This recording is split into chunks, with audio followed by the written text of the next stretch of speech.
Perkenalkan, nama saya Siti Nur Alifah dari Universitas Mercu Buana Yogyakarta, Prodi Psikologi. Pada kesempatan kali ini saya akan menyampaikan mengenai materi berpikir kreatif. Apa itu berpikir kreatif? Dalam riwayat Munandar 1999, berpikir kreatif adalah kemampuan umum untuk menciptakan sesuatu yang baru, sebagai kemampuan untuk memberikan gagasan-gagasan baru yang dapat diterapkan dalam memecahkan masalah, atau sebagai kemampuan untuk melihat hubungan-hubungan baru antara unsur-unsur yang sudah ada sebelumnya. Baik, dapat kita simpulkan sebagaimana berpikir kreatif adalah berpikir untuk menemukan sesuatu yang baru yang belum pernah dilakukan oleh orang lain.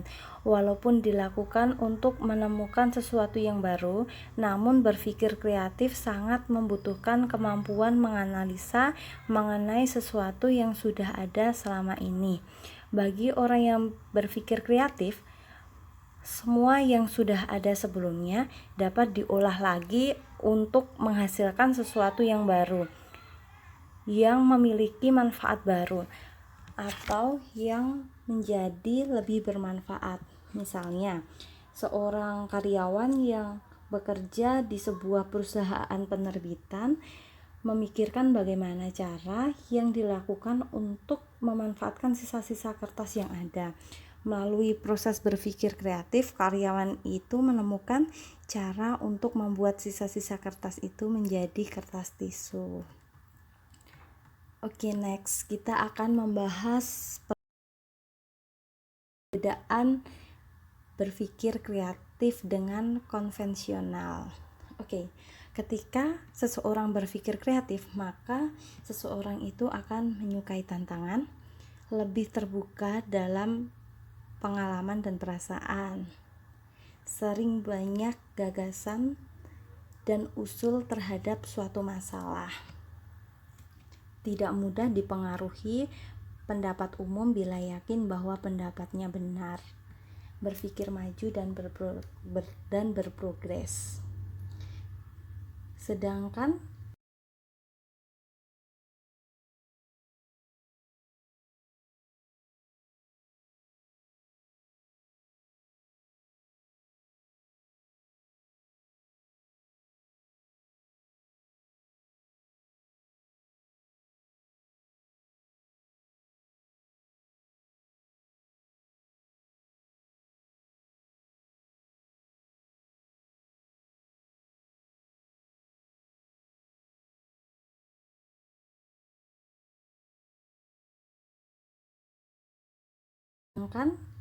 seseorang yang mempunyai pola pikir konvensional, seseorang itu akan senang berada di zona nyaman, lebih tertutup dalam pengalaman dan perasaan, pasrah terhadap permasalahan, mudah dipengaruhi pendapat umum meskipun pendapatnya benar, berpikir stagnan dan tidak ingin maju.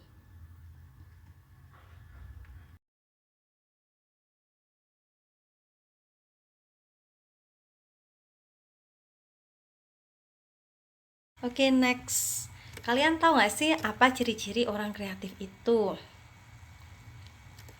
Nah, banyak nih ciri-cirinya.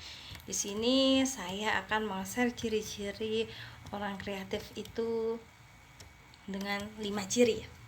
Yang pertama, sering berimajinasi. Mereka yang sering berimajinasi kemungkinan besar termasuk dalam kategori orang-orang yang kreatif. Umumnya, orang yang suka berimajinasi memiliki otak kanan yang lebih dominan dibandingkan otak kiri.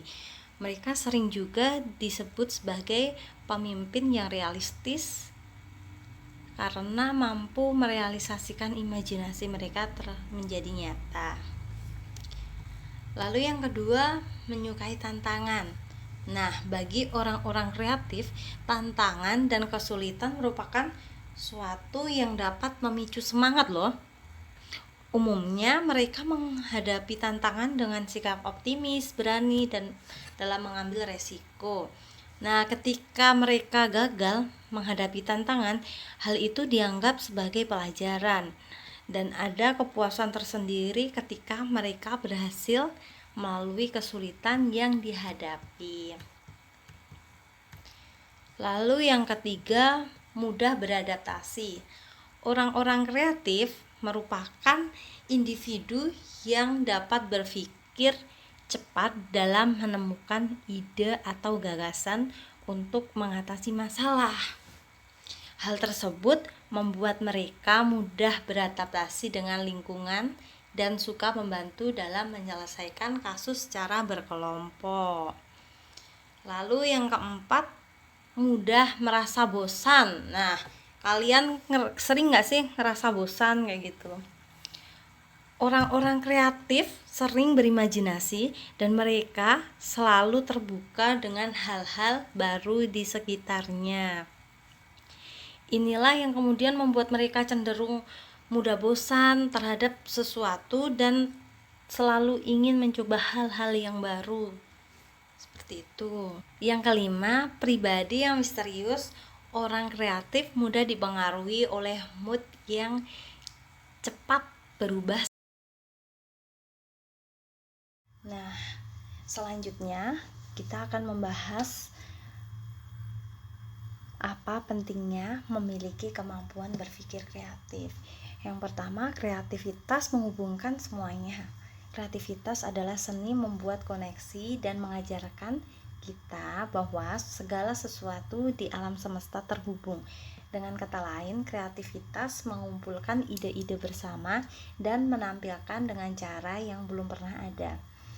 Salah satunya melihat sekeliling dan menjelajahi dunia di sekitar. Semua yang terlihat dan terdengar menjadi saling terkait sehingga dapat menciptakan sesuatu yang benar-benar baru. Yang kedua, kreativitas membuat kita memiliki tekad lebih kuat. Kita belajar berkorban dan bertekad untuk mencapai tujuan hidup melalui kreativitas. Sebagai seorang seniman kreatif, kamu tahu bagaimana rasanya bekerja bahkan ketika tidak ada tuntutan sekalipun, kamu akan terus melakukannya. Bukan karena orang lain, namun dari diri sendiri. Kreativitas juga mengajarkan kita untuk terus meluangkan waktu dan upaya. Yang ketiga, kreativitas membuat kita lebih menghargai proses. Kreativitas juga mengajarkan kita betapa pentingnya proses daripada hasil. Dengan kata lain, membuat kita tidak berorientasi pada hasil, melainkan prosesnya. Sebagai pembuat konten atau seniman kreatif, kita tidak boleh hanya fokus pada hasil akhir pekerjaan, tetapi juga pada kuantitas dan kualitas pertumbuhan dan kemajuan. Terkadang apa yang kita inginkan tidak sesuai harapan, dan inilah mengapa kita harus berkonsentrasi pada proses daripada hasil. Yang keempat, kreativitas membuatmu lebih kuat dan fleksibel. Ada orang yang tidak menyukai apa yang kita buat, dan ada pula orang yang menyukainya. Namun, pada dasarnya, semua manusia ingin disukai dan dikagumi atas apa yang dilakukan. Tetapi, sebagai seniman kreatif, sulit untuk menerima penolakan atau tidak menyukai karyamu. Namun, disinilah dibutuhkan pemikiran kreatif. Nah, kreatif mengajarkan untuk menjadi tangguh, kuat, dan fleksibel. Kreatif mengajarkan kita tidak melarikan diri dari kritik, melainkan bangga dengan kegagalan, karena kedua hal ini dapat membuatmu jauh lebih berkembang. Yang kelima, kreativitas menciptakan pemikiran yang positif. Menurut penelitian yang dilakukan di masa lalu, telah ditemukan hubungan yang kuat antara kreativitas dengan suasana hati yang baik. Orang cenderung lebih kreatif ketika mereka bahagia, karena dalam berpikir secara luas. Meningkatkan mood positif memungkinkan kita untuk melihat lebih banyak solusi. Lalu bagaimana sih menggunakan kemampuan berpikir kreatif dalam mengatasi masalah? Nah, tidak bisa dipungkiri setiap hari kita akan menghadapi masalah. Masalah itu bisa jadi masalah yang memang sudah sering terjadi atau sebuah masalah baru. Untuk masalah yang sering terjadi tentu menjadi sebuah pertanyaan, kenapa masalah itu bisa terulang? Karena itulah semua yang terlibat sebaiknya melakukan proses berpikir kreatif agar bisa mencari cara untuk menyelesaikan masalah itu dengan lebih optimal supaya masalah itu tidak terulang lagi. Sedangkan untuk permasalahan baru, tentu saja perlu proses berpikir kreatif agar masalah itu bisa segera diatasi. Dengan berpikir kreatif, semua anggota tim dapat mencari cara agar selain mengatasi masalah, juga mencegah agar masalah yang sama tidak terulang lagi di masa depan.